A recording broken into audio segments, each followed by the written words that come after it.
Welcome to the Hartland Select Board July 6th public hearing on the town plan. This is our second public hearing. I want to again thank our colleagues on the Planning Commission, two of whom are here tonight, for the many months of hard work that went in to get us here. And just a reminder, the purpose for us tonight is to listen to you and any suggestions that you have about the plan. We're not here for a dialogue back and forth. At the Select Board meeting, which there is one at 7, we will be discussing changes. So with that said, I would welcome any comments. If people have comments, I'm trying to decide if it's a small enough group, or we need you to identify yourself. And I was criticized, or we were criticized at the last public hearing, in that because we were upstairs, the video and the audio was not really adequate. So if people could come forward, maybe that would be the best thing for us to do, to capture you and your thoughts. Okay, well, welcome, and be anxious to hear what's on people's minds. Dan. Yeah, we submitted a Dan, you need to just identify yourself, please. I'm sorry, yeah. It was so long ago we said that. I know. I'm Dan German, co-chair of the Planning Commission. We submitted a written statement, and if you have that contains our comments. We don't have anything beyond that. Yeah. Okay. Okay. Thank you, John and Dan. Okay.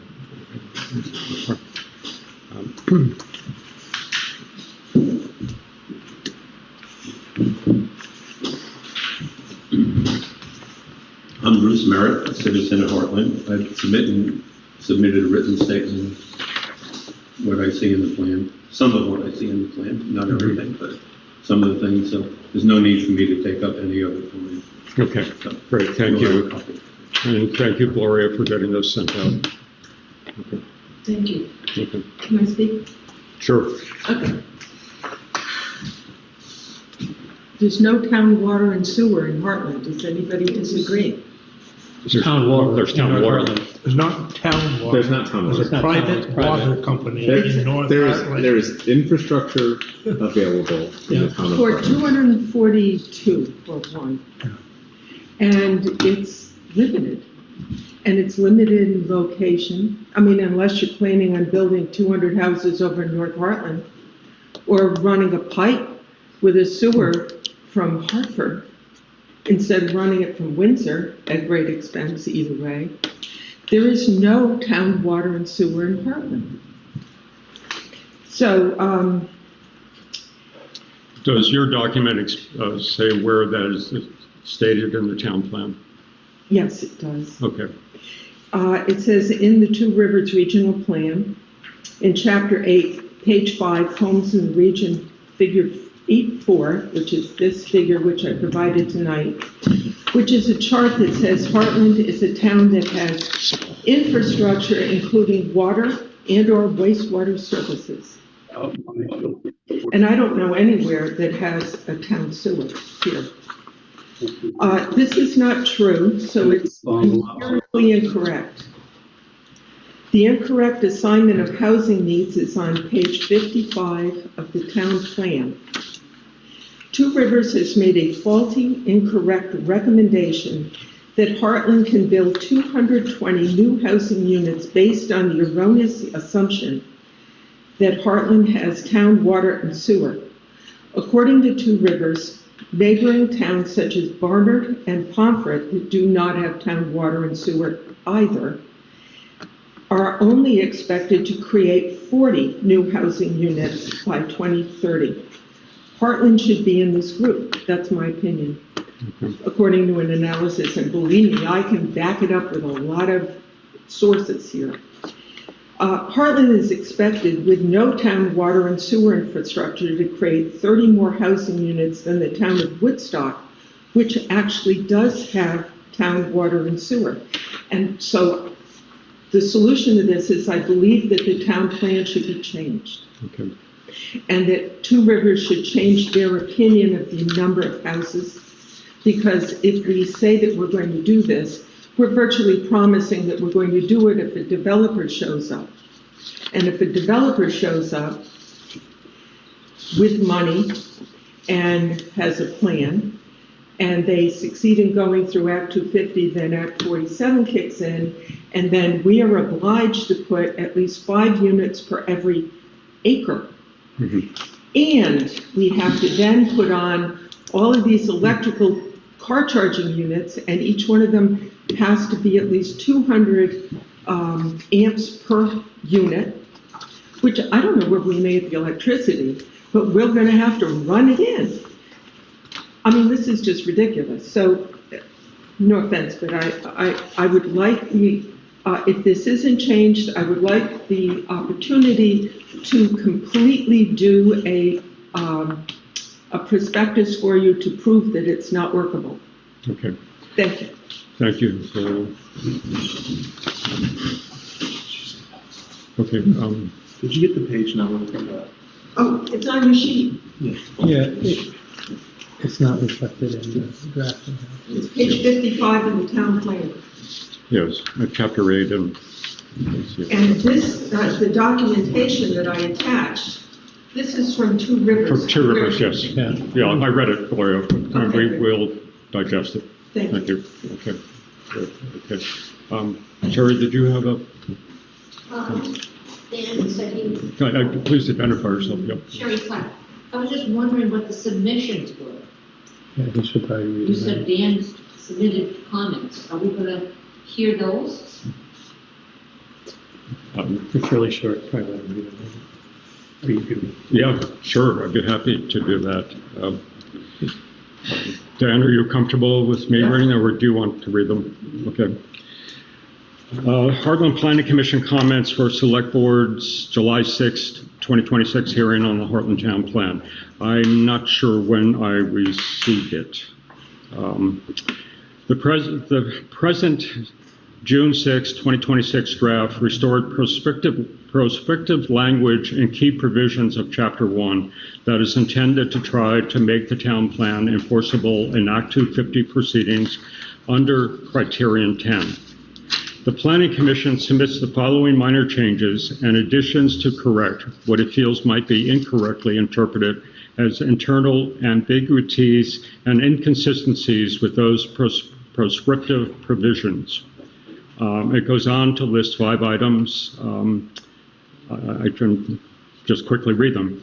Item 1, page 11, first sentence, under overview and statement of objectives, amend a sentence to read, the Hartland Town Plan provides a statement of objectives and a vision for the future of Hartland. Item 2, on page 19, under village center policies, number 2, change should to shall. Number 3, under village center policies, number 3, change should to shall. Trying to exclude my comments here. Number 4, page 20, under village center policies, number 7, should to shall. Item 5 on page 22, under rural area policies, number 8, add the following as an additional final sentence. No other commercial or industrial development shall be permitted in this area. There is also a typo on page 21 under rural residential area policies, number 8, change ARE to AREA, R to area. Okay. Yep. Okay, any other comments?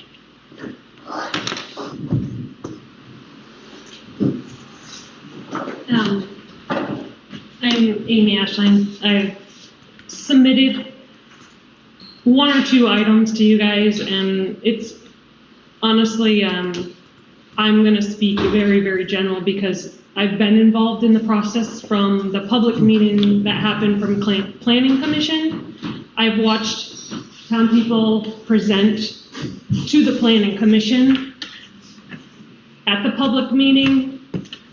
for all of the information to be said that it was gonna get to you guys. Planning Commission didn't want to change any of it because for whatever reason, it seemed like we just didn't want to have another public meeting. So it was handed to you guys to incorporate the changes. I watched again presented in a public meeting to the select board for you guys to review it in a select board meeting and then say, well, the Planning Commission didn't find it important enough to change it. So why should we? And I don't really know much about that area. I will just say this process has been very enlightening to me to watch how it's gone through. It's very discouraging to take the time to go through this, to then present it, and feel like the only comments that get put to actual paper or change are people that are on commissions or a part of an inner circle. There's regulatory language and there's specific things that then I'm being told, it's only gonna be, enforced if it's in an ordinance.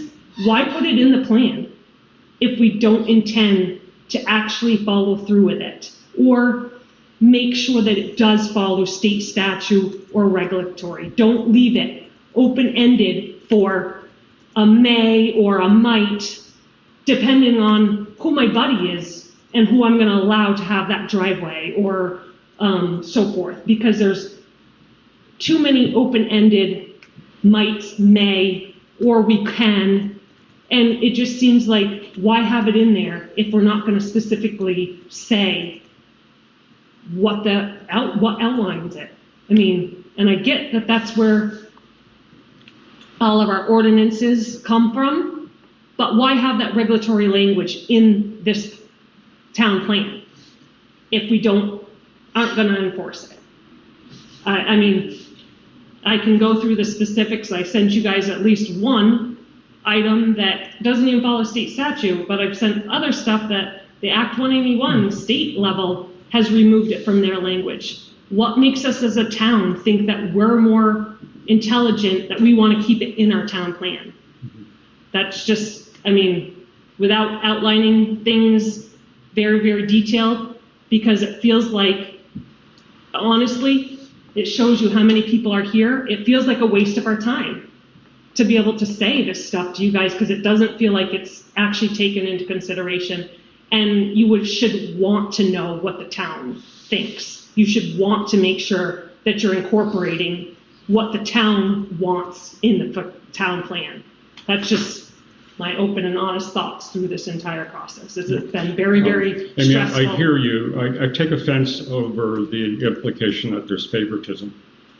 Well, I mean, you should want to hear what people say. I take offense to certain things, like in the very start of a meeting, a public meeting, to say nothing can be talked about Act 250 when this is the prime reason for the change of the document.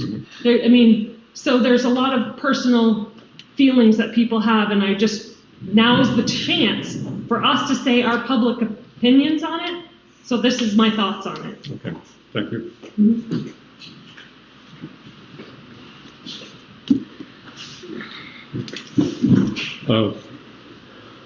Anything else?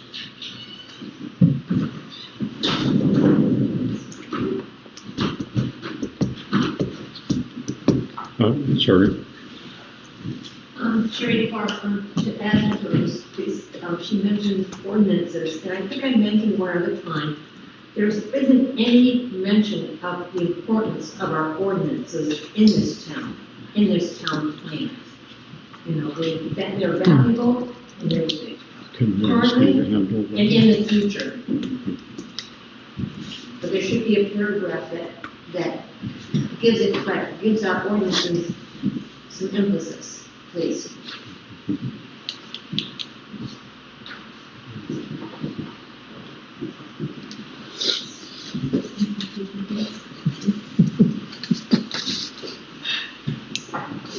Anything online, Grace?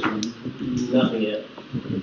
Also, for the record, I don't know what that black. I don't know what's happening there. Some owl stuff, I don't know. That's nothing any of us are doing. Not me. So look, apparently it doesn't want to look at me, so maybe that's nothing. It's going more blank. Okay, Bruce. Could I actually just summarize very quickly what I sent you? It says, I think people should hear it because they may not know that. Please. What this is. Okay. In the energy chapter in the town plan, Two Rivers has helped the planning commission immensely create the town plan.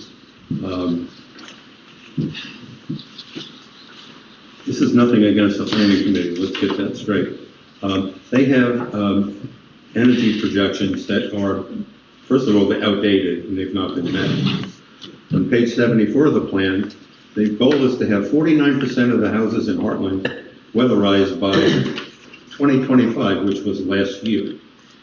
So according to data from page 21 of the plan, 63 housing units were weatherized by 2023. And that is from the Energy Action Network dashboard. And just for people to know, I do weatherization work and I'm an energy auditor. So as of 2020, there were roughly 1,632 housing units in Hartland. By 2023, 63 of those were weatherized. According to Two Rivers, that would mean that 816 units would have been weatherized by 2025 last year. It's not possible. Not that many have even done in the whole state.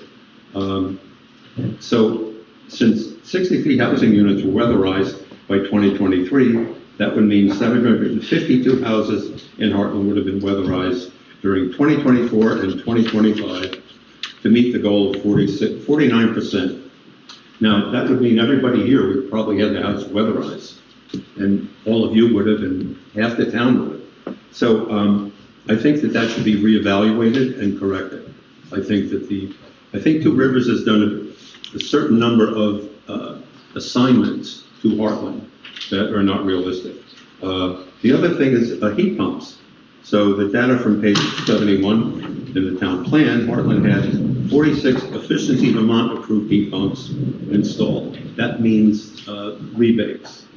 The data projection in the town plan by Two Rivers has a goal of 683 installed by last year.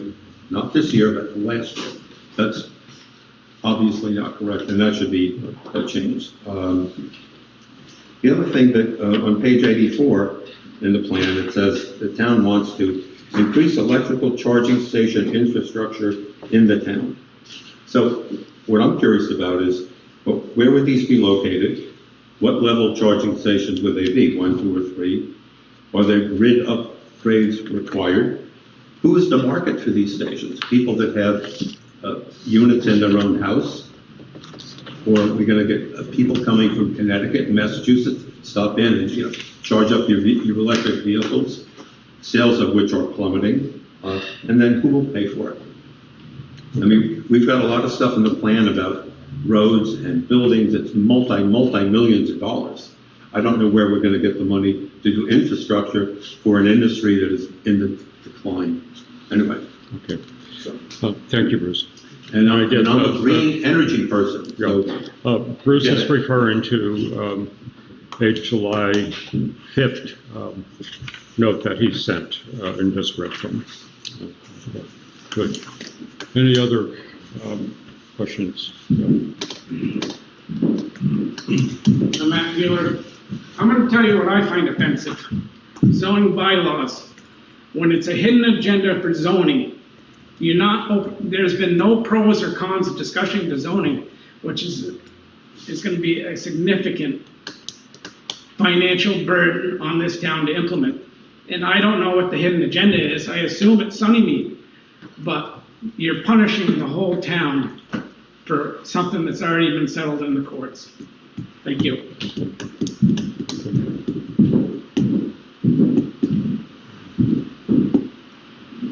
Okay. Nothing online? Nope. No, thank you. I'm sorry? You did. Sorry, I did not hear it. I don't thank my brother enough, actually. We certainly heard. I did not hear your thank you, and I did not, and you did say thank you, and I apologize for that. Maybe you did say that. Okay. Maybe you did. We don't have problems. Mark, I'm not following you. I did not believe you thanked my brother for speaking his opinion, and I was wrong. I apologize, Matt, if I did not thank you. I think I was wrong, Phil. You don't have to. Okay, Phil. Okay. Matt, I apologize. Thank you for your statement.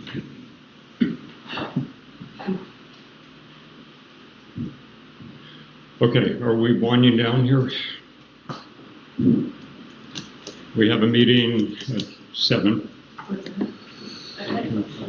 I guess I just have to say that this is like, so Dan, first time here for this, but it doesn't make it very welcoming for somebody that's just coming to partake in this public meeting. I hope that you guys as a board look at this process and how it's gone, from everything from not knowing what versions are out there because there's multiple, so forth, to making it so that there's actually public involvement. And I know and I get and understand that it's hard, but it should be something that people can come, they can partake in and kind of know what's going on. And it does not feel welcoming to come up here and say anything whatsoever. Okay. And it doesn't seem like the feeling from town is wanted. And you guys should know that and understand that for future. Amy, for now, too. I hear what you're saying, and it's something I think of often, that we are, how many people are in this room, and we're a town of 3,000. Exactly. Okay? I would just sort of say, I wish, not only people would attend select board meetings and we could have dialogues, but also the planning commission for months and months and months has been working on this, and those are open public meetings. That would be a forum to sort of catch this during the process of creation, to actually offer feedback. And I would only encourage everyone, as we begin to consider bylaws, that is a forum to get out and discuss with the planning commission. You have to make it welcoming for people too, and there's other ways to connect than how it's happening right now, I would say. So it should be a consideration going forward. So as a board, Ken, just want to say, so the public hearing process is a formal process.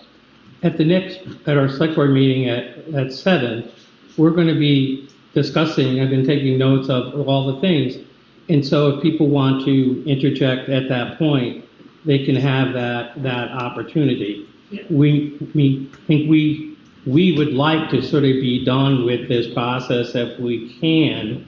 It's been a convoluted process, and we admit that. And so, but we are going to have an open discussion at the 7 o'clock meeting. But for me, as a select board member, it's really, I need to try to respect all the work of the planning commission. There's lots of stuff in here I disagree with, but it was the job of the planning commission. There's decisions the select board make that people don't agree with, but that was just our job.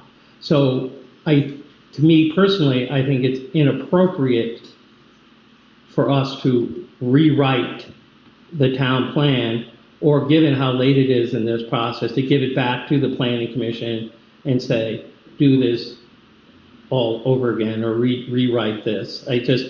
There's opportunities to amend the town plan whenever. There's nothing that limits them from doing that.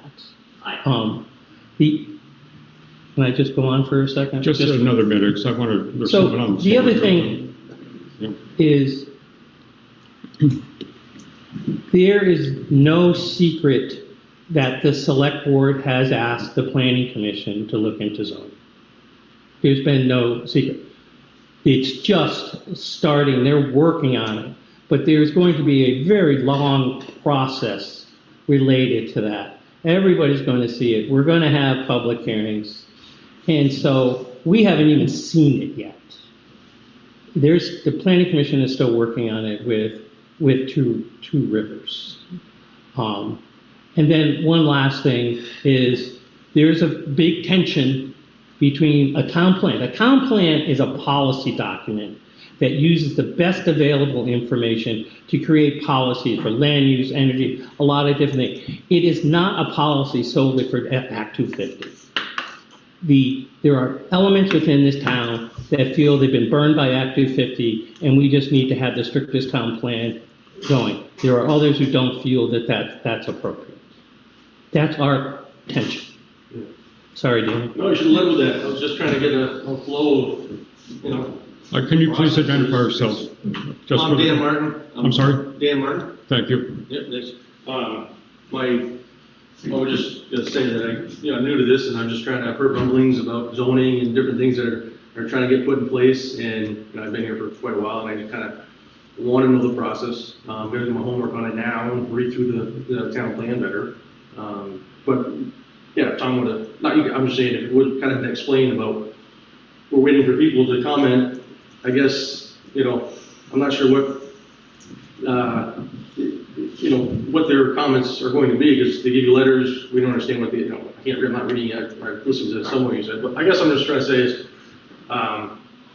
seems like a pretty big process. There's not many people here. I hope a lot more people are on TV tuning in. But like you said, it seems like it's a pretty big event for the town, especially if you want to introduce zoning, which kind of makes, that's why Hartland's kind of desirable, right? Because we don't have zoning, and you can have your land and do things with it. So it's my opinion. I don't think government should overstep and tell us what we can do all the time with our properties. Wait a minute, I was criticized for not saying thank you. Thank you. Appreciate it. Yes, Steve? Yes, Gloria. Well, is anyone else, before we have repeats? Go ahead, Gloria. This won't be on the same subject. I just want to say that there's been a lot of talk, because I've attended a lot of the planning commission meetings. There's been a lot of talk about strip malls, and that Sunnymead was threatening to create a strip mall down there. I just want to say the only strip mall in town is Jesser's Common, and right around the corner. That's the strip mall. So if we're going to incorporate that into zoning, let me be preemptive and recommend that the strip mall be limited to that strip mall that we already have. But otherwise, I don't see Sunnymead as being really a threat to anything. It's kind of stuck on an island of land on the edge. Okay, thank you. Okay. Shall we wrap this up? I think that you did raise a valuable point, and that is you said you went to several meetings and you were allowed to attend those meetings. Yes. And that is the basis for why we are here tonight. So the Planning Commission has open meetings that anyone can attend. You can also run for the Planning Commission, which is difficult because when you sacrifice your time for your town, you're not always going to make everyone happy no matter what you do. But we surely have bent over backwards here to follow protocol to make sure that everyone has had an opportunity to speak to the Planning Commission. And it's been going on for a couple of years now. I'm pretty confident that everyone's been heard. The zoning piece is a much deeper subject than where we're at today. It has not been voted on, and it will be, from what I understand, if the day ever comes that we decide to have any form of commercial zoning or private zoning in our community. We'd have to have a zoning board, head of the zoning board, all of those kinds of things. I don't know if it's coming down the pike or not, and that's not what we're here for.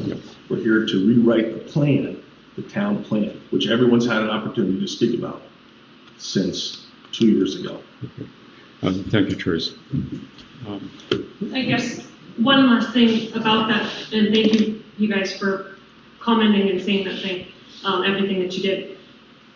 I was at the planning commission meetings and did appreciate being able to participate and say, and I will say that before they voted, one of my specific requests to them, to the planning commission, was specifically, and it can all be played back, was for them to change and incorporate all the necessary changes before handing the document off to the select board.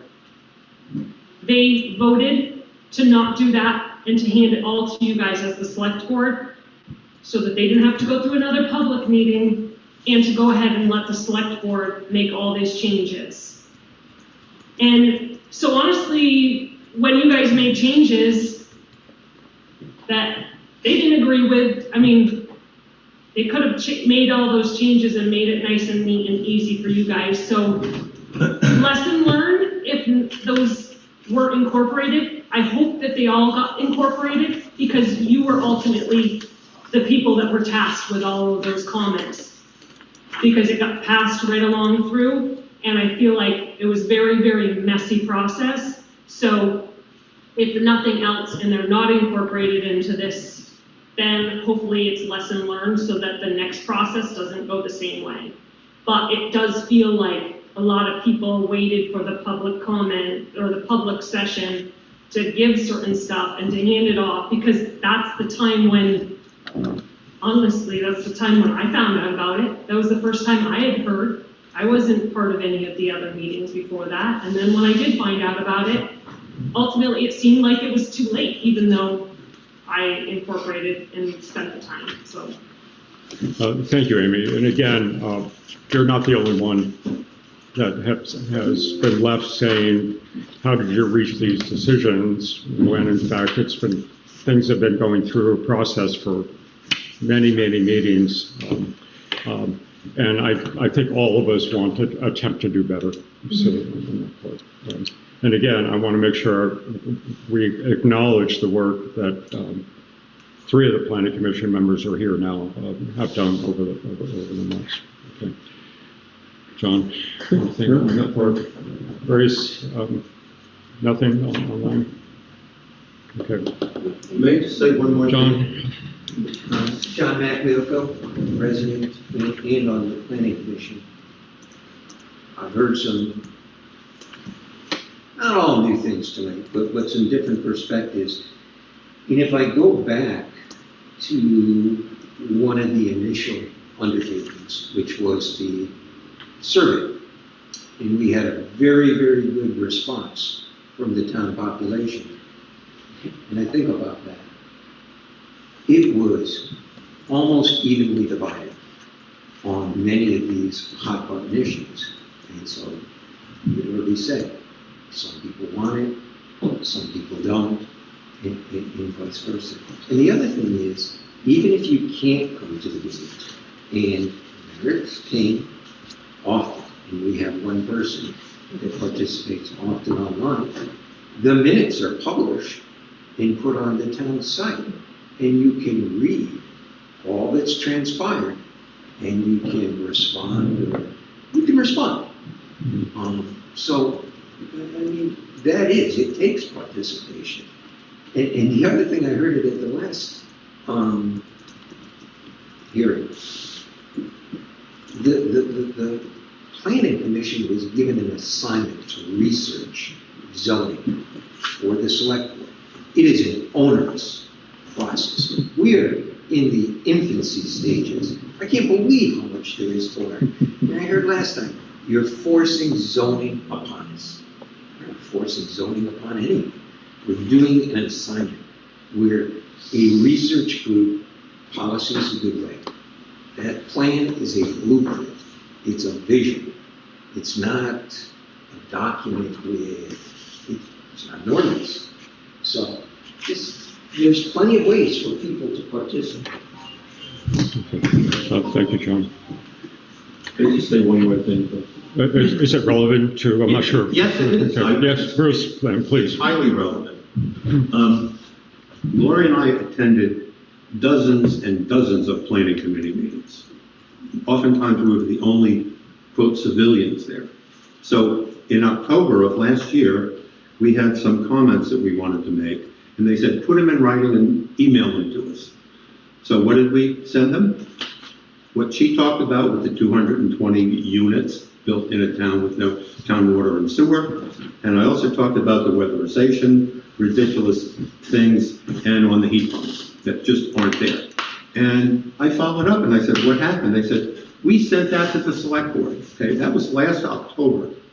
Nothing was done. There's been no change. And these are just simple factual things that should be changed. So, okay, so we went through read the current town plan, read through number 2, we've done this again. So theoretically, we should not have had to have done this.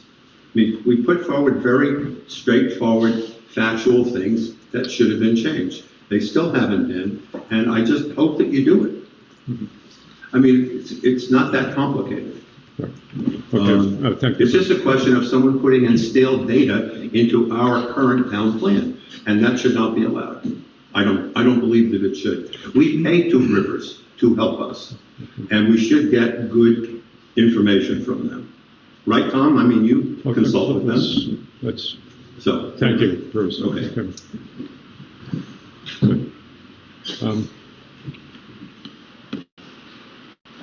Okay. You have to adjourn it and give it time. You have to adjourn and give it time. Yeah. Hearing no other comments, I would like to adjourn the meeting at 6:30 or 6:35. 6:37. I don't need a motion for that. Okay. Thank you for coming, and thank you very much for your comments, the people that made comments.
Take two. Start again, Phil. Okay, From the beginning? From the top. All right, well, that was a practice round. we'll put a little bit of pressure here. Welcome to the Hartland Select Board meeting on Monday, July the 6th. It is 7 p.m. The first order of business this evening are the minutes from the June 15th meeting. I would accept a motion to approve them. Well, I move that we approve the minutes from the June 15th meeting. Thank you, Clyde. A second? I will second. Thank you, Trace. Any discussion?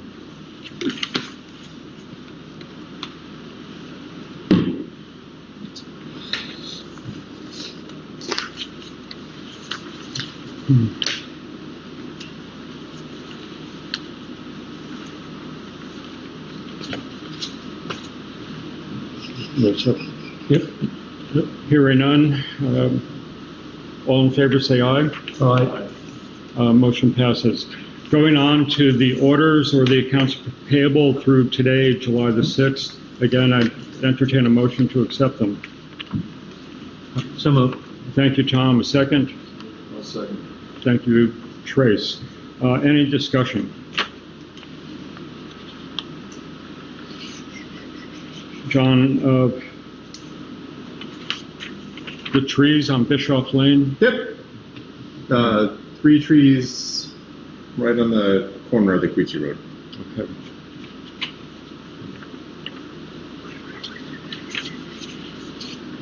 I assume under Evans Motor Fuel, where it says 380 gallons of gas, it should say diesel. Yes.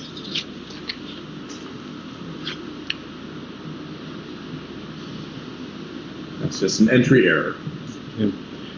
John, on page 3, we have a $12,300 invoice for guardrails to Lafayette. Yes. Is that guardrails? New for guardrails. Storage? New guardrails that were in the budget installed on spots on the Quechee Road and on Hartland Hill. Okay, great.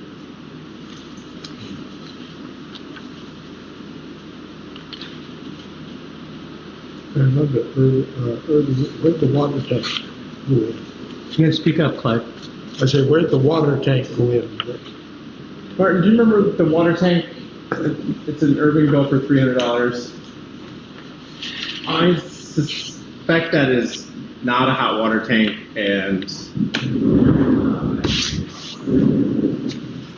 Because we haven't done a hot water tank.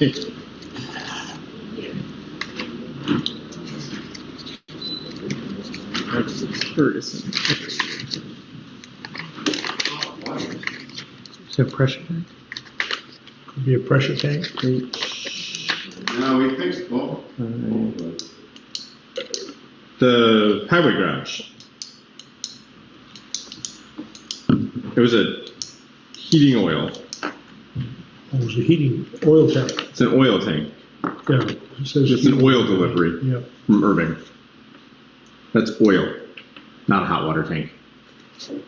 Okay. Any other questions on the invoices? What keeps happening to our sidewalk tractor?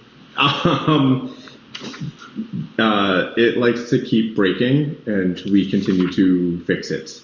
Oh, There was I think the shaft in it was not balanced correctly, if I understand the situation correctly, and it caused damage. So it was back down in Springfield. We have it back now. Yeah. With a balance shaft. With a balance shaft and new bristles for the broom. Okay. Great. Trace, you said? Yep, Okay. all set. Cloud, all in favor of passing the warrants through today, July the 6th, say aye. Aye. Aye, motion passes. John, do we have any adjustments to the agenda? No. Okay. Are there any public comments? Yes, Helen? Yeah, Desmond. I just have a question about that signpost that's in the roadway out here that has a cone by it. Yes, Is that gonna get moved or something? Because it's kind of, it is on, and we will continue to ask the question. Yes. To the one right outside the building here. Yeah. We've asked V-Trans before. We will continue to ask. Yeah. Yeah. I'd love it to be not there. Yes. Agreed. Agreed. Okay. Okay, any other public comments? Yes, Matt? I think it would be in the town's best interest to maybe review with the highway crew safety rules on signage and workwear that we're supposed to be wearing in the town right away. On more than one occasion, I've seen instances where either they haven't been used or they haven't been used properly.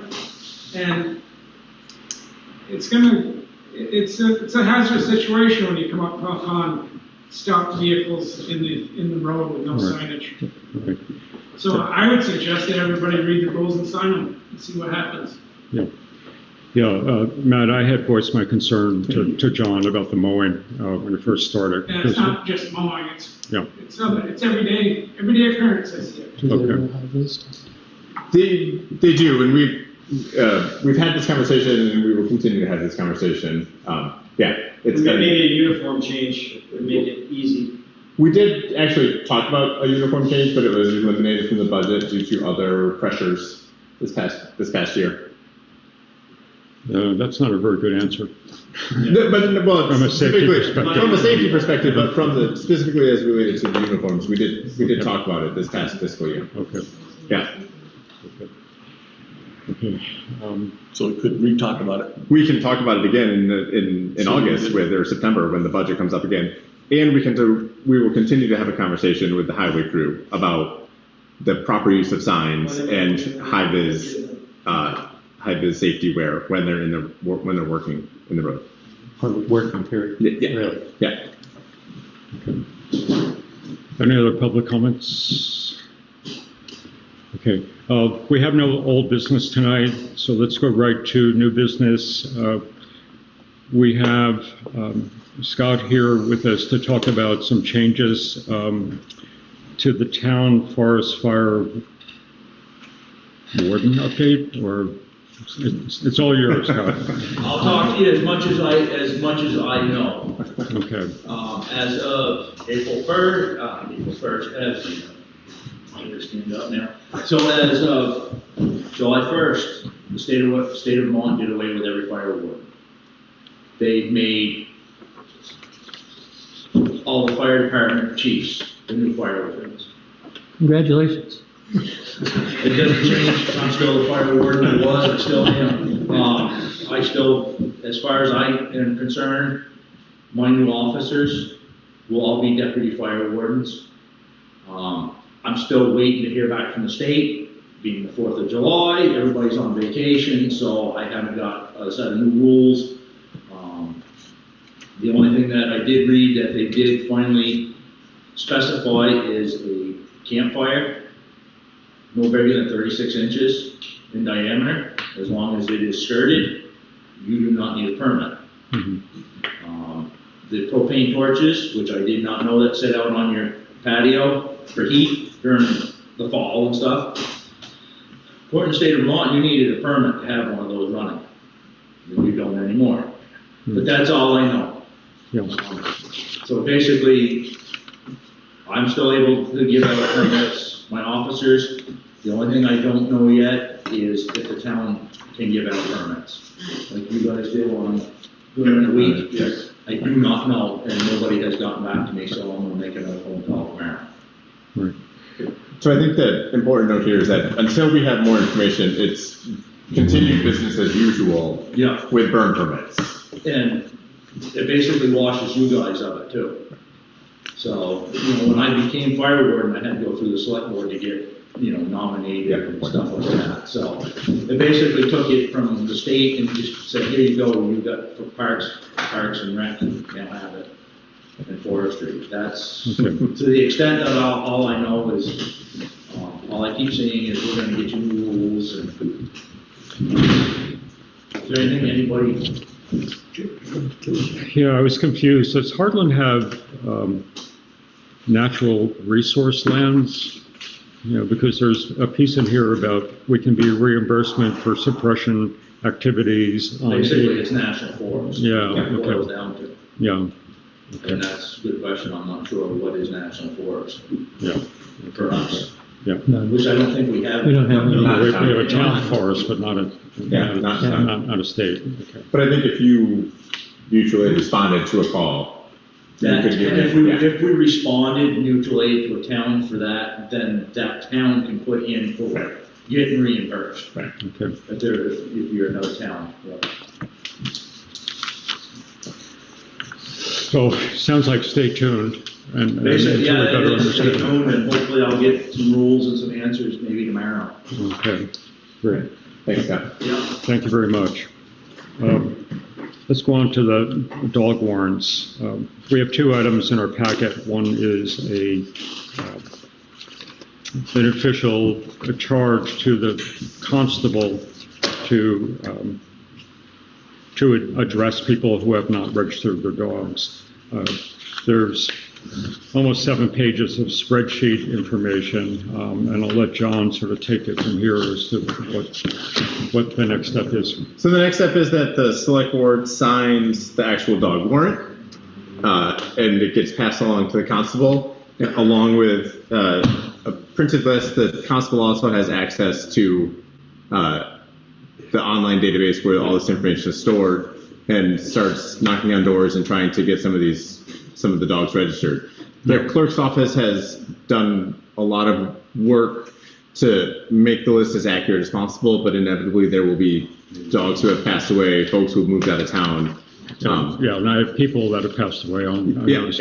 absolutely. So they do their best to make it as accurate as possible, and then we go from there. Okay. We're signing the note to enable the constable to perform those actions. Search and destroy. So you have a question? You're Yes.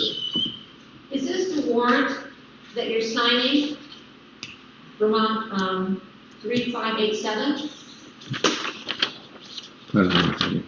or 3622? 3587. This one here? Yep, 20 VSA 3587. Okay, great. So my question is, this is not law, and it says that town constable who can give this to, you're further required to impound. But so I've been following this for 4 years, and our town constable has never once impounded a dog. So I'm curious why you keep signing this. Why aren't you changing how you go about doing this? And then my second question is, who from the select board sends in the certificate to the state's attorney of our county state's attorney? I need to look to you. Yeah, so I can answer the first one. It's kind of a two-part answer, and we've talked about this before. I don't think we want to be a town that is impounding unregistered dogs. We want to give people the benefit of the doubt and to bring them into compliance voluntarily. Do you report that to the state that way? So the constable is an elected official who we pass this off to, but the town does not have any authority or jurisdiction over. So what the constable does with the list once it is passed off is in the constable's court. We can ask them for updates, but we cannot direct them on how to do their job. So how is that reportable then? Who's reporting this? I don't have the warrant in front of me. So he does not give you a report of what he's doing? He gives us a monthly report when he submits his invoice. Okay, so at the end of 90 days, are you sending out fees? According to your ordinance, you have fees.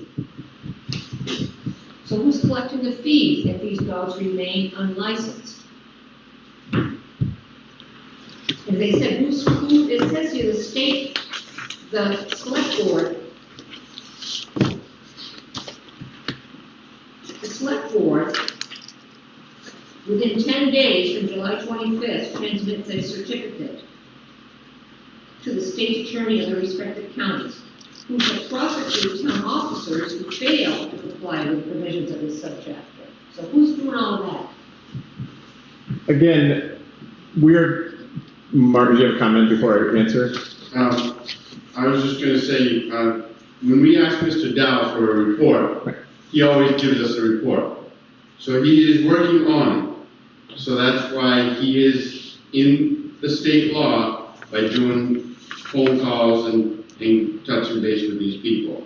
As far as the fine is, we collect the fine when the person registers their animal. Right, because they're late. They come and pay a late fee. But there's a fee that you have in your ordinance for there's over $50 fee for the first offense, second offense. So how many times does he go back and check? And you're not sending out fees. We're not collecting any revenue off of this. The intent is not to collect revenue. The intent is to get people to register their dogs. But there isn't any negative outcome. So basically what you're saying is if you don't register your dog, there's no negative outcome. They pay a late fee when they come in to register their dogs, nominal as it may be, but it is not the intent of the town to penalize those people who have not registered their dogs and to make money from that process. To penalize people that don't pay their taxes. Okay. There is a penalty for late registration, which is 50% of the registration fee. Right. It's $5.50 or something. No, was it $4? Yeah, something. It's a minimal, but there is a fine for Yeah. registering after the. After the date, correct. Well, just 2 years ago, you amended the dog ordinance, and you had it in there, fees associated with non-compliance, but we're not doing that. I'm not understanding why you would amend it and add it and not follow through with it. I think the dog ordinance has a lot of other language in there that is unrelated to the registration of dogs, which is why the dog ordinance was amended. It still has the language about unregistered dogs. I agree with that statement. Okay. So you're set? Any other public comments? I'm sorry. Any other comments on the dog warrants? Okay, let's move on then to. Can we do a motion to sign it? Yeah. We did. Yes. You did not. You need one. Oh, we haven't had a motion. I would entertain a motion to. No, I need someone else to make the motion.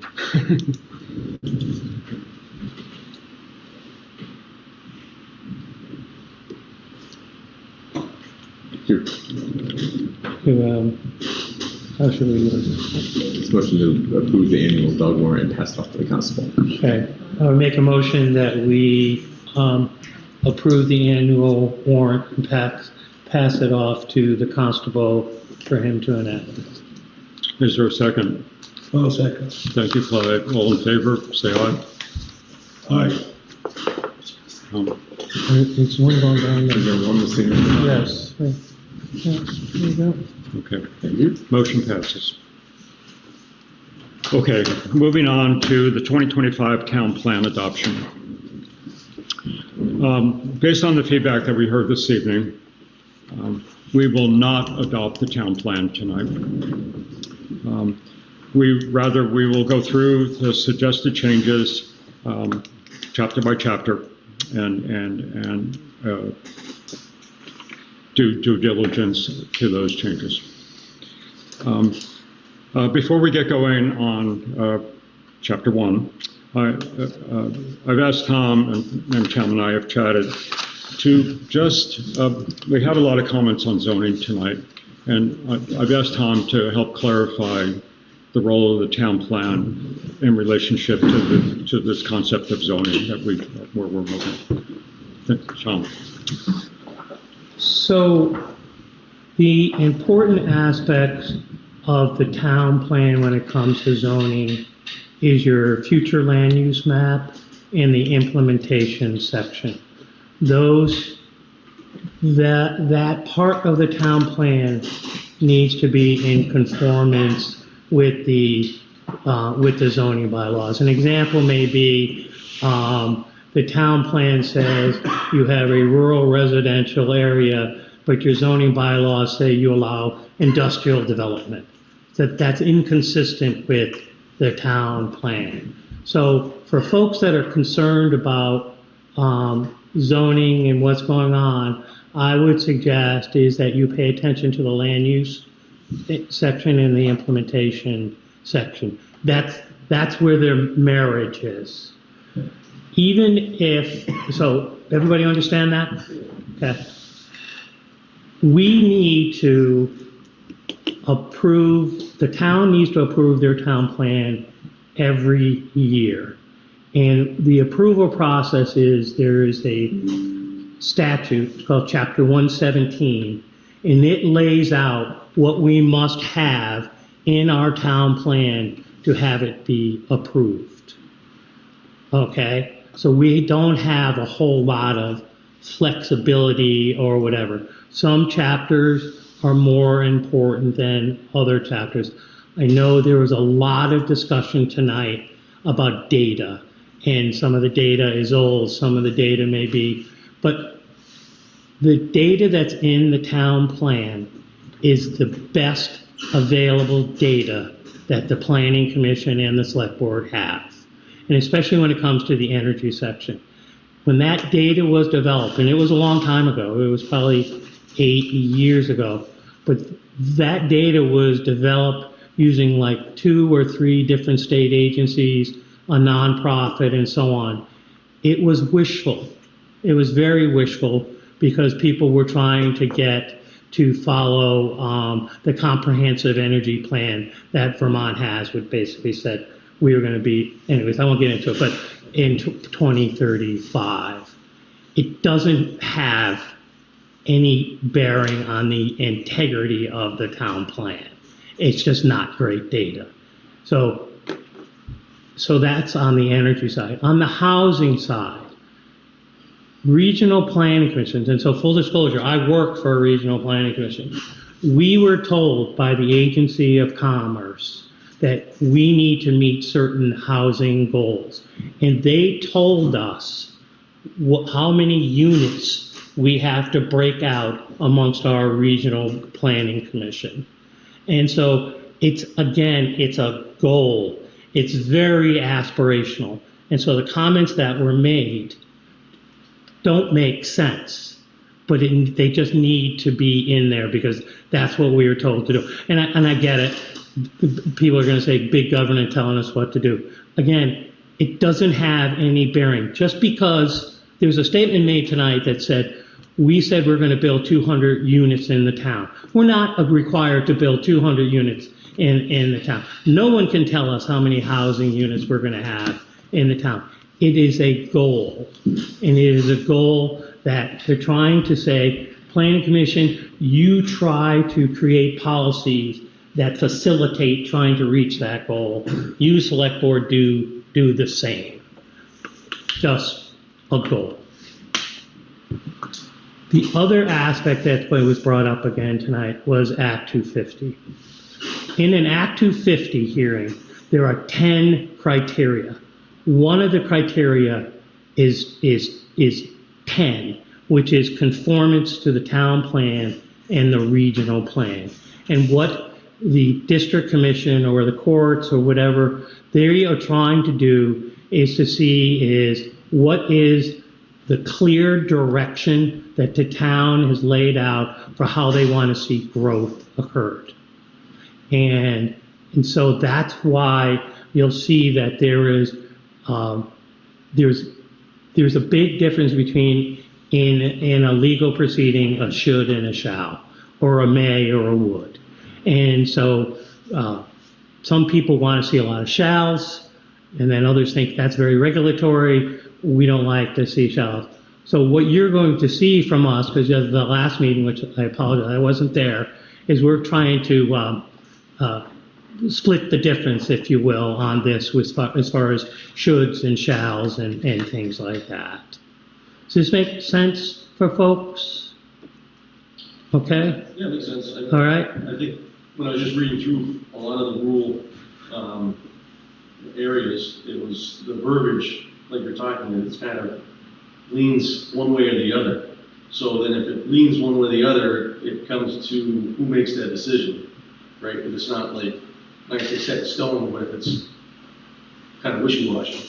Right. That's kind of one of my concerns. It's like, how do you make that decision? So The town plan is only used when it triggers Act 250. There is a lot of stuff that goes on in this town that never triggers Act 250. You want to put a shed on your land, you want to do whatever it is, that the town plan does not trigger that. The zoning could have some impact on that. But we'll see what the zoning comes up with at some point, if we ever get to that point, to be honest with you. As John said, everybody's still working on it. It is a very, very difficult process. It gets very complex. And the trick when you first develop zoning is to try to address those complexities in a very simple way. And that's hard to do. It's very hard to do. So, anybody have any questions on just that kind of stuff? I guess I do when it comes to a plan, and that's great if it's a plan that's, high in the sky. This is what we would really love to have, but to say, because housing is needed everywhere. We know that. That's a big must in Vermont. But so then for us to restrict it to only village areas and say, the rural, we're not going to allow additional housing, or, we encourage all of our schools, and, as part of Hartland, HACTC is a good prime example. People go to there in non-traditional ways of learning. So then once they go through a program for building trades and they want to be a cabinet maker, are they going to be able to have that cabinet, in their garage? Or is it going to now be restricted? I think those are things that the language doesn't tell us one way or the other. And we're not going to, now's the time for us to know and understand, and it does leave it very lenient for what could or could not be in certain areas. Anything else? I have a question. Yeah. Might go off the wall, but I'm just, when it comes to like the residential or the development of housing that you're talking, what benefit or what brings into the town to have, you want to have the buildings into the town rather than out in the country, when it's not like there's no infrastructure, so what placement in the town does it affect, whether it's in town or if it's out of town, when there's no town water sewer, so it's not like you put in a big. So if you look in the land use section, there's no prohibition about having housing in a rural area. It's not saying it can only be in the villages. No, it just seems like it's more restrictive. I think they're trying to restrict commercial development in town areas, so that when you drive out the Hartland-Brownsville Road, you don't see, companies and buildings that, big business buildings all over the road, because it would affect a lot of people's view of how beautiful Vermont and Hartland is. Yeah. I think what we're saying is that down here by Route 5, 12, there's spaces for commercial development along those roads, and also for maybe large clusters of housing or something to that effect down the road. But I don't believe that it is designed to stop development in the country at all. In fact, you can get a permit here by just, we do a drawing of a building. Yep. And you pay $50? $10. $10. And the reason that's there is because people were building buildings and they weren't formally telling the town they were built, and we weren't getting any tax base from those If you want to houses. start it, go ahead. So that's, Well, but no one's saying that you can't build a house in the country anywhere. It's just commercial stuff, and particularly things like hotels, motels, McDonald's, big chains, those kinds of things are specifically not wanted out there because of road impact and because our draw in this town is people coming to maybe Airbnbs, which is a complicated, issue, or places to visit, not to overdevelop. So, But if we go back to the data gathering process on that survey, I mentioned that there were views on both sides. There was one overarching provision that got almost unanimous support. And that was to maintain the rural character of the town of Hartland. That survey guided much of our work, and so that's what's behind a lot of the rural work, and it has nothing really to do with residential. We did talk about density of housing in certain areas to address some of the affordability issues. So. Okay.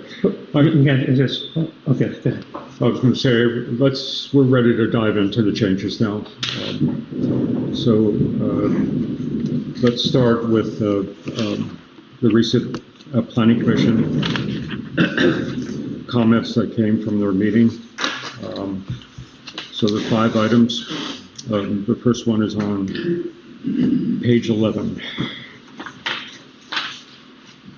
I'll turn it over for you. Okay.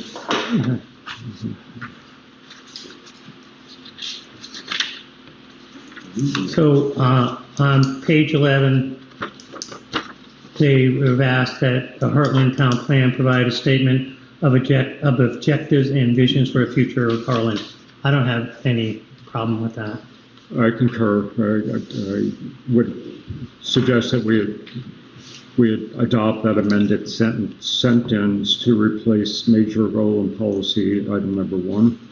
So before we go, also, all the changes that are being discussed and we say we're agreed to change, there's going to be an addendum sheet on the town website, so you'll actually see what changes are being made.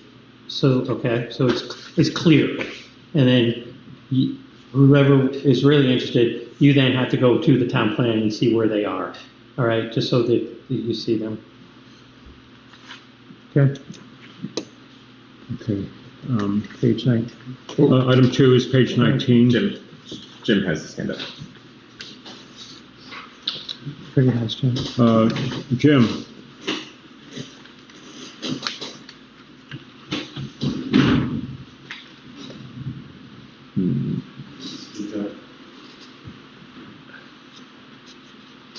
Jim, can you hear us? We're not. Jim is unmuted. Yeah, but we are not muted. I'm not. Yeah. He is unmuted, and we are not muted. Yeah. Okay. Jim, we're going to go on and keep trying to resolve the technical piece.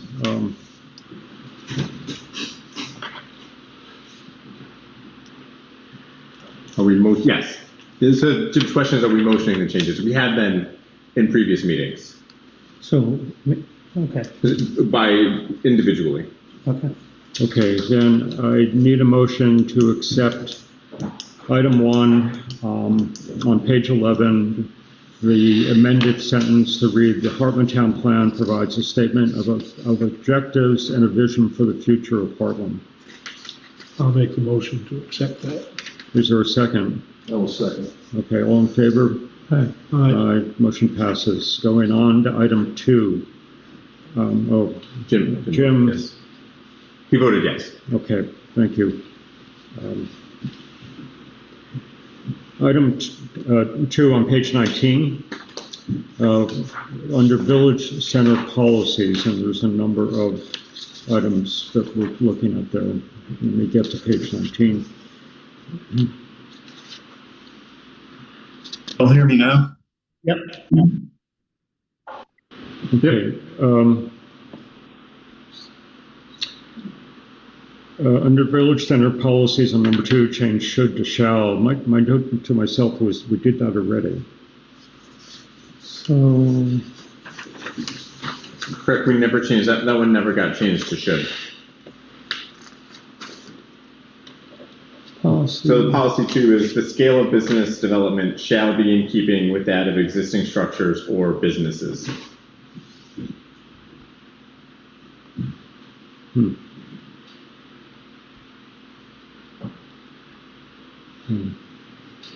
Okay, I don't understand what. What's the issue? Sorry, Yeah, what's the issue? Or did we change? Was it should? Slide number 2? You did. Oh, didn't mean to, all right. Okay. All right, so well. Okay. We flagged number 3 because we wanted to be consistent with number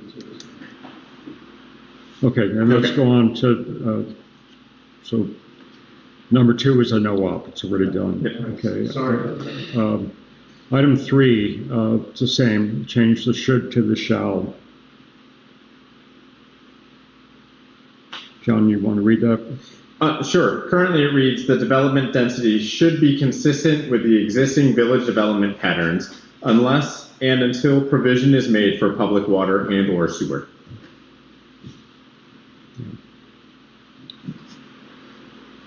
So I thought we had come to an agreement with the planning commission that we were going to accept some, they were going to accept some. And it seems as though that's not moving forward. You're back again at the shall trough? Yeah, and again, that's my very comment on that one. We thought consistency was important in terms, especially in terms if we're going to take a position in Act 250.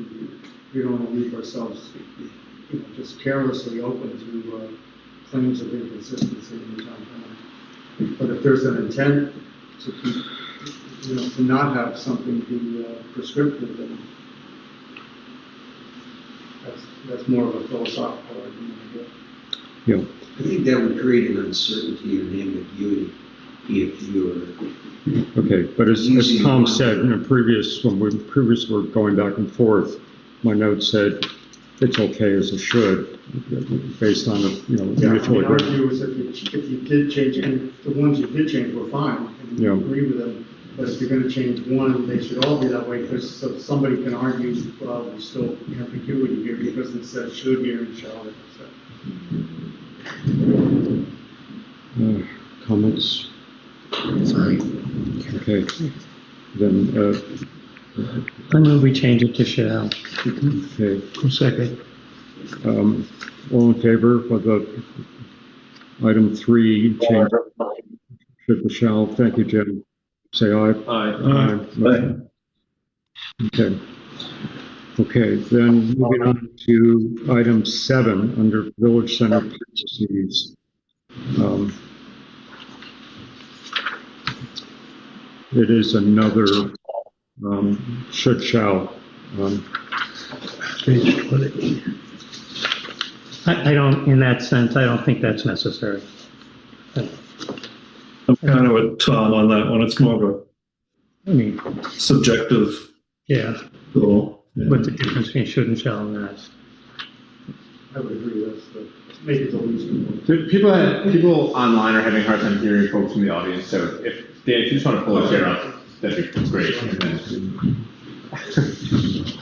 So I make a motion under village center policy number 7 that we leave it as should. I don't think a motion is required if we're not making a change. Okay. Okay. Okay, then we're on to page 22. If I can get in my papers. Okay. Rural area policies. Rural area policies. Add the following. Final sentence, no commercial industrial development shall be permitted in this area. So, Where is, so right now, rural area policy, the amended and then amended again, rural area policy number 8 reads, new development in rural areas shall be limited to agriculture, forestry, and home occupations and residential growth as appropriate for the area. Right, that's the way it reads now.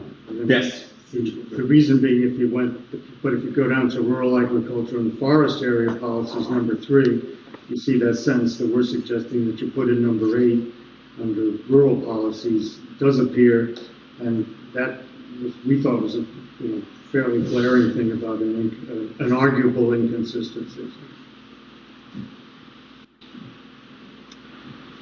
And I think it might have been an oversight, and it might even been our oversight. I don't think you might not have even changed it. No, that sentence was never there initially. Yeah. So just, can we pause for a moment? Are we talking about rural area policy number 8? Yes. The sentence, no other commercial or industrial development shall be permitted in this area, was stricken when workers did their work. Yeah, my notes were we were ambivalent and we agreed to strike it. But you left it in rural agriculture and forestry. Number 3. That's true. Yeah, and so they're pretty much identical provisions, and so if something is coming under rural, certainly leave yourself open to argument of the rural areas in terms of that, being treated less strictly than rural agriculture and forest area. If I recall the conversation from the Selectboard meeting where this was changed, it's prescriptive language saying new development is limited to A, B, and C. So the statement that nothing else should be allowed is somewhat redundant because it's already being limited to agricultural, forestry, and home occupations. All he's saying is they should be. Sure, whether, I'm not. You could go the other way and take it out of you can do that too. Yep. I mean, we put it in there for a reason, and because we didn't want there to be ambiguity, but and we didn't see it as, well, you're right, it certainly can be argued that it's redundant, but there's no problem with redundancy if you're talking about a policy. So. But I did think that the plan was for policies. So if you're doing it for policies, this isn't the place for it, is what it says right at the preface of this document. So we need to be careful on that language because that's not what the intent is supposed to be for this.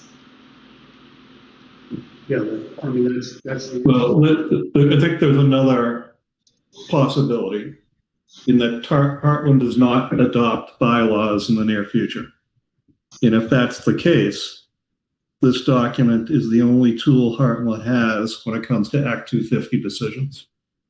So I think the Planning Commission normally tries to err on the side of protecting the town. Sure. Again, we made a decision on this already in conjunction with our colleagues on the Planning Commission. So I would leave it out, and then I would suggest that we leave it out under item 3 under rural agriculture and forestry. What are we leaving out? Shall? No, no other. Yeah, but we did talk about both of these items previously, and we did deliberately decide to change one and not the other. Ooh, I don't remember that, Jim, but so yeah, because we went through all the red lines previously.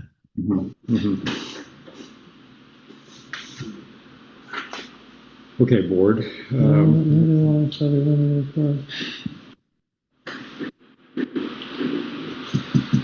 Well, if you're going to have shall in under 8 under rural area policies to be consistent, you should have it under our agriculture and forest policies. I'm not going to support it. I think both should be should, given that you outlined fairly specifically what you want to see in those areas. So, I'm sorry, Tom, I'm not understanding your. I believe 8 should read should be limited and to be. But we previously discussed that, and we. Oh, they brought it up, and I wasn't. Right, but at a prior meeting, we restored the original planning commission text from Then should to shall. why are we allowing the planning commission then to come back again and get another bite of the apple if we're not allowed to change it? We are, but we all discussed it, motioned it, and voted on it already. See, we're reopening a previously motioned issue. Okay, I'm feeling a bit circular here as we go around. Yeah. I mean, I kind of, like Phil's idea of just leaving them both the way they are. Oh, no, my idea was to leave it should, which is what we agreed to, and then strike that no other commercial or industrial development should be permitted in this area. But I'm confused again because you mentioned the word should, and that's not part of it's already defined as shall in both sections. They're both shall. So the question, if I could summarize, yes, is whether or not you amend rural area policy 8 to include the language, or you strike the language from rural agricultural and forestry area policy number 3. Does that or just leave them both the way they are. Or do nothing. Or do nothing. My notes say at the last meeting we agreed to strike item 8, no other commercial, or that sentence. Yep. So my suggestion is to be consistent. We go to rural agriculture and forestry area policies, item 3, and strike the no other commercial sentence. But in rural policy number 8, you're saying new development in rural areas shall be limited to agriculture. Is that correct? Yes. Yes. Okay. Yeah.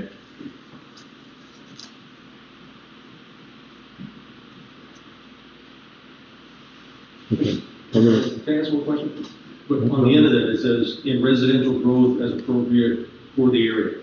So who determines that? Is that in the plan somewhere? Or? I'm sorry, John. Where are It you? could be handed off to Act 250 because they have rules I that don't know where is it? tell you how many you can build in certain. So that's basically the role of the planning commission. Would make that's why the planning commission is so important. They make those types of determination based on the existing documents. Okay. Want to do a motion?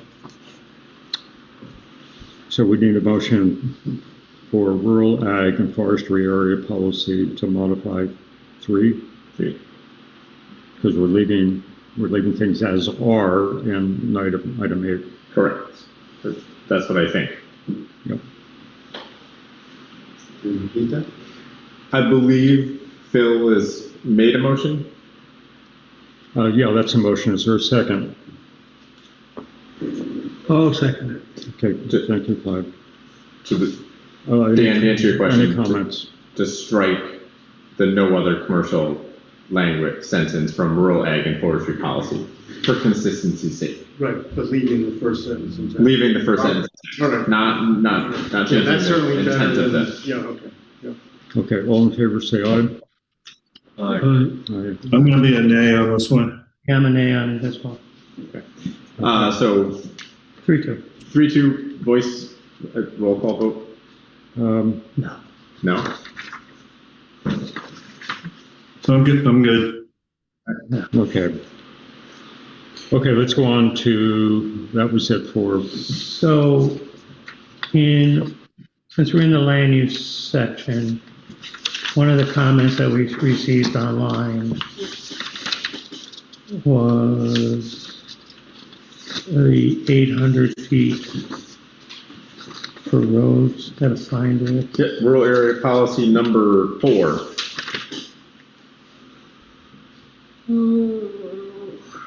Page 22. So, We didn't do the last correction on the planning commission. Is that? Oh, we did? Is that just a type? It's a typo. Yeah, it was So you'll just a take care of typo. that? Yeah. Okay. So Thank an you. email that we received questioned the 800 feet.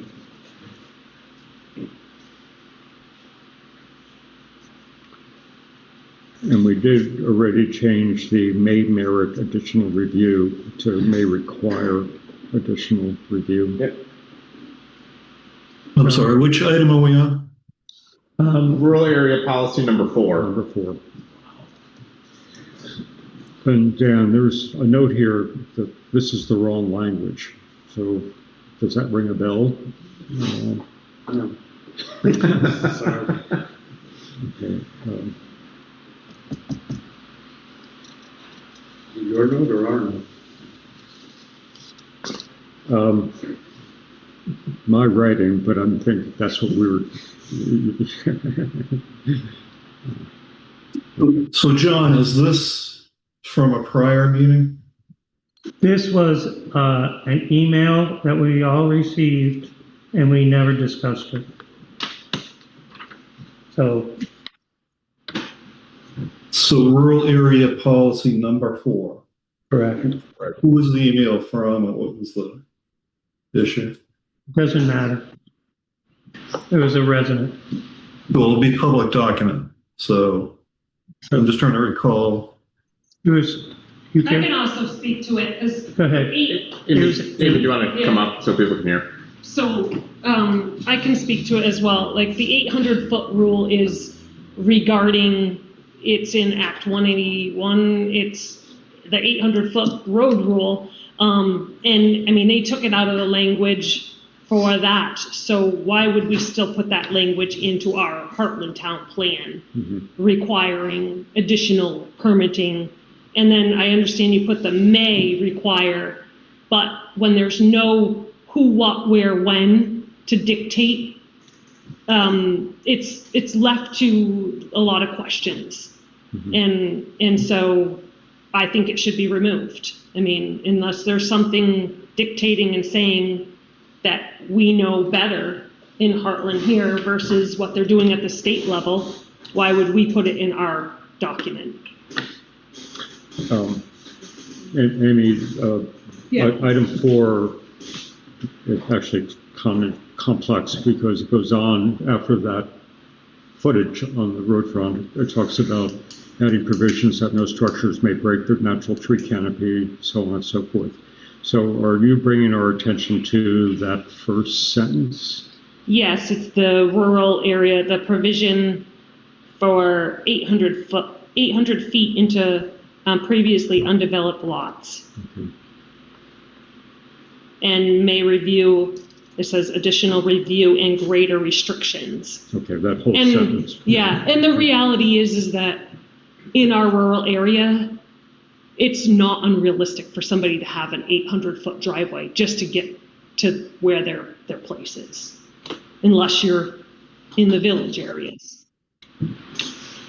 Yeah, I'll just say, it wasn't our intent to ban that. It says it gets greater additional review, and it's may require. So we left it open because it is.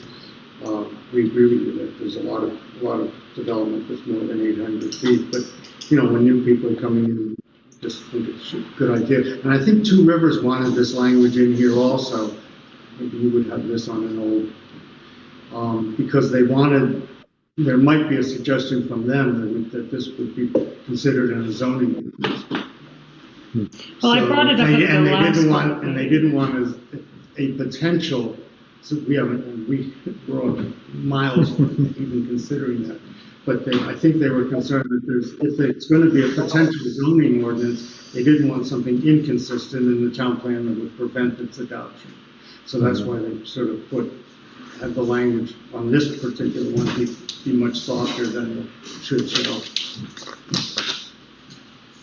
My public comment, I guess, would be to remove it and put it in the ordinance section where it belongs to be enforced. Because the ordinance section would then say who, what, where, when is going to dictate it instead of just leaving it to the may. Yeah, which there is no ordinance section. Yeah, there is. Yes. Not in the town plan, but if there's zoning. That's the whole thing. But this is, this says it's not zoning or ordinances or policies, so we shouldn't be trying to do both. But what the policy here is if there is a driveway that extends beyond 800 feet, they want to have more review on that policy.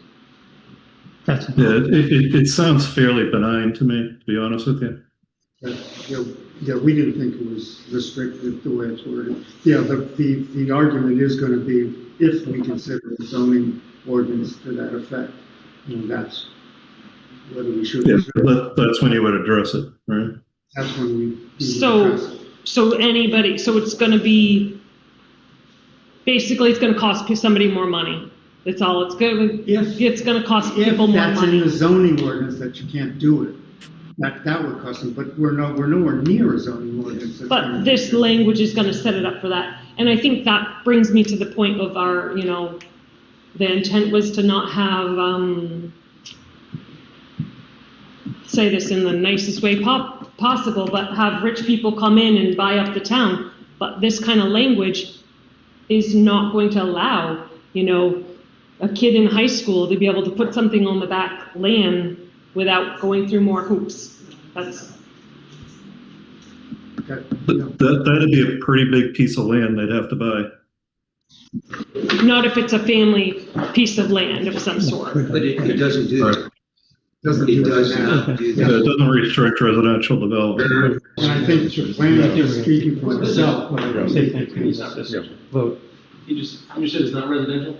I didn't say that. No.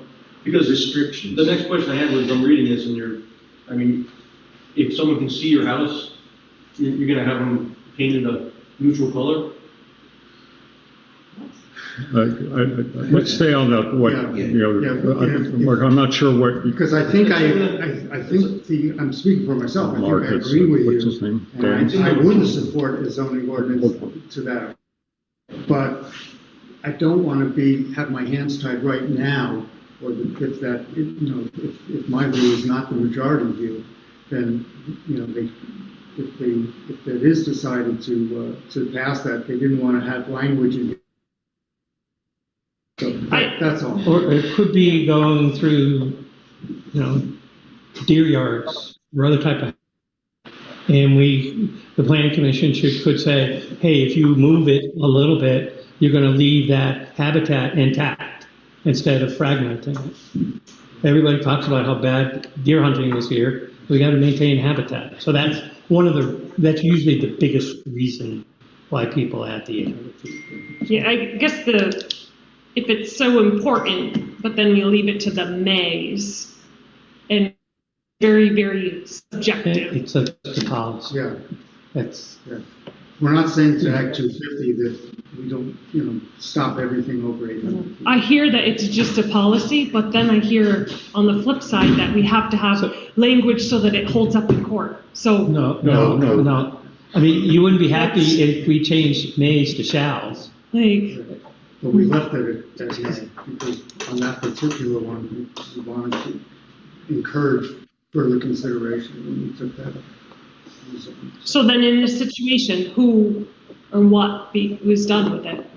Like if somebody, you adopt this and somebody has a 1,000-foot, road that they're gonna put in or driveway or whatever, what? If there's no ordinances, you can't do anything.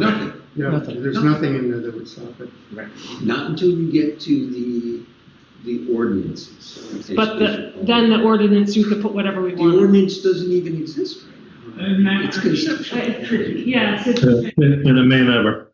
Yeah, may never. We'll see. But they keep saying that in September, that they, If it's not that word, it's just as easy. I don't think anything's coming forward in September. I don't know. Anyway, let's move on. What they've said in the Okay. planning. So the action is no action? No action. Okay. May I suggest, for time's sake, that we take up the comments made on the energy and weatherization, since those were provided to us today? And leave any of the other? I don't know what other things on the land use. We don't have anything else on land use. Yeah, and that's what I heard. Dan, Dan, can we just get through the Yeah, rest you of the can do meeting this, and- Thank you.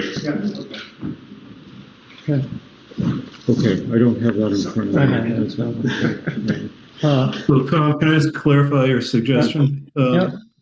You're saying that the feedback that we got tonight was mainly around energy and housing? That's And that's what you want to address? Yes. Okay, thank you. Because, yeah.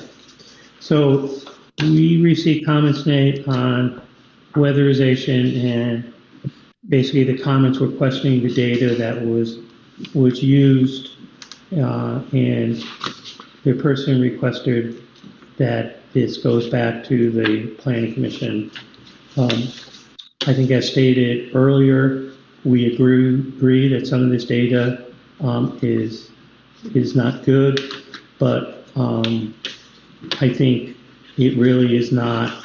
The existing data within the town plan and in the draft town plan is such that it's not going to do any harm to the town plan, and that we just leave it for now, and hopefully the planning commission will be getting better data that they can use for future town plans. So I move that we do not take into consideration the energy comments. Is there a second? I'll second it. I don't even know where we would find all the right data and validate it. Yeah, it's very, very difficult. Yeah. But we can all agree it's not good. Okay. Trace, you agree? I think that there's some things that are outdated in the planning commission's plan because it's taken so long for them to be able to do this, and they've worked so diligent. We added it to catch-22 here, so I'm okay with signing off on that. Okay. Okay. Then may I say it's a no change at that point, so there's no. But in the future, I'm going to repeat this one more time. I know that it's going to have to be revisited again because you'll have how many more years before we have to redo this? So 7. 7 years. You have to start on it within 7 years and have it finished within 8. So maybe call it 6. Next will be housing, and then we're going to call it a Well into that. Let's do the housing. By then, What year is it now? really outdated. What year? Gloria did? Yeah. Okay. So my next thing I'd like to bring up is there was a discussion tonight about the housing data and the targets that were used, and there was concern about those. I think, again, the same reasoning that we use for the energy data. Yes, we understand that many of those targets are unrealistic, but in the scheme of things, it's really not going to have any bearing on the town plan. We're not going to be forced to build those buildings. I agree with you, Tom. Could I ask that question though? Sure. The comment around Hartland having town water and sewer, was that only in the regional plan or is it also in our plan? It was in the regional plan. Okay. The regional plan is already under hearing, and so we can't really amend that. But maybe we'll check that within our own. It's a little semantics. I've had this conversation with the person who brought this up before. Okay. Saying that Hartland has infrastructure is a correct statement. It is not implying ownership of the infrastructure. It's implying that Hartland has water. There is a water system in the town of Hartland. So it's how you interpret the words. Is it private? I'm sorry? Is the North Hartland water private? Yes. Yes, that's what It's we're. a cooperative. Yeah. Right. So. Yeah, it's a little tricky, but John, I'll trust you to go follow up on it. I mean, I have a well, right? But that doesn't mean the town of Hartland has water. So, yeah, if it's not, I think we should just make sure it's not in our town plan because it's misleading. Okay. So, It is. Yeah, we'll do one more double check. Okay, then we'll agree that it's no change. Yeah, that's all. Okay. Thank you. Tom, your explanation on those state numbers were, I mean, those we were obligated to put those in the. Okay, in the interest of time, I'm thinking that we'll need to come back again to work through any of the other items that we have in front of us. So for this evening, I'd like to go on to the next agenda item. So people are okay. Grace, you're okay with that? Thank you, everyone.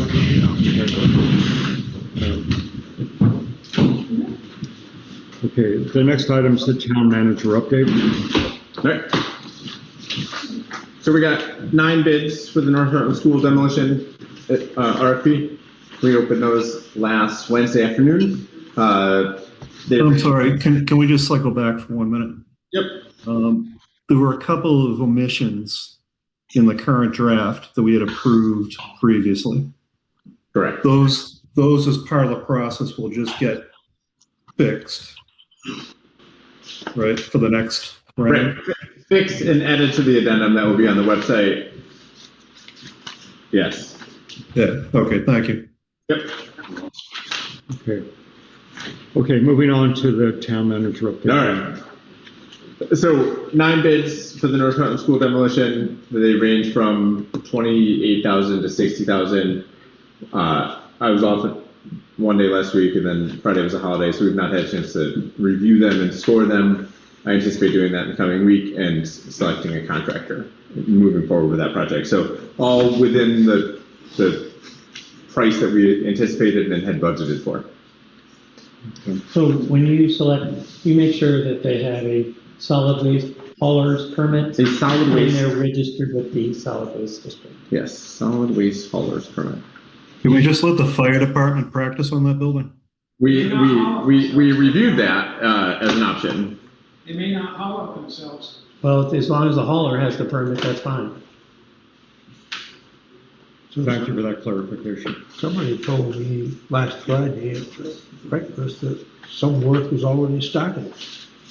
They did when they did the asbestos remediation, they removed the windows from the big classroom because the glazing had asbestos in it. So, yes. Old Home Days seems like a successful event. We didn't no known issues, both from the parade or the fireworks. We have one more.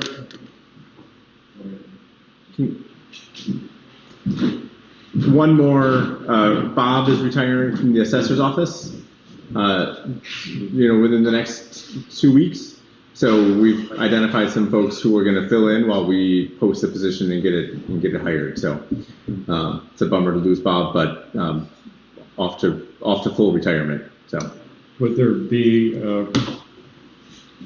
a need for onboarding, and could you use Bob to help with that?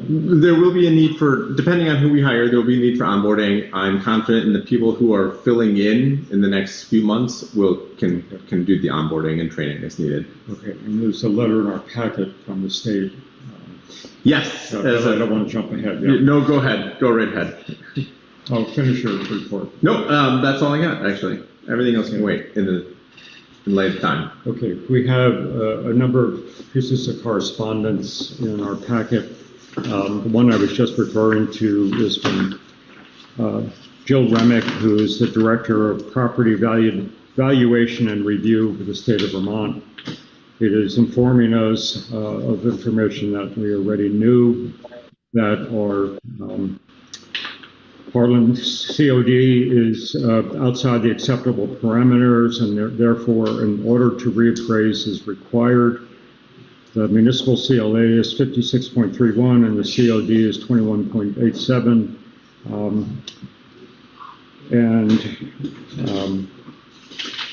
We need to check with our district advisor.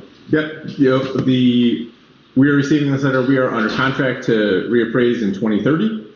That was the soonest that we could get in. I email the contractor once every 6 months to to see if we can get in sooner, and they remind me that it will be 2030. Okay. It's a limitation on qualified contractors who will work in the state of Vermont. Okay. Yes, we've heard that before. So, okay. The only other piece of correspondence, I think, is the Green Mountain Power packet for the Act 250 permit. Correspondence from Mark and oh yeah, and then we have Todd Heyman. Yep. Sorry. So do you want to step through the Green Mountain Power? Because when I looked at that today, it looks like it has an impact, potential visual impact off of Route 4. But they're in a planning phase, and you will be asked to participate in given time. Right, participate and provide comments in time. They're rebuilding the Capsule substation, and as a part of it, they're rerouting some of their distribution lines. Okay. Isn't that what they're doing now on Route 12? Is that part of that? With that big swell? It might be a part of that, but yeah. That was another project where they were reestablishing that line that runs along Route 12. And Green Mountain Power is in a decades-long process of bringing lines down off the hillside down to the road, as for stability of power. Okay. And then we have correspondence dated June the 22nd to myself and to John from Mark Bueller, asking about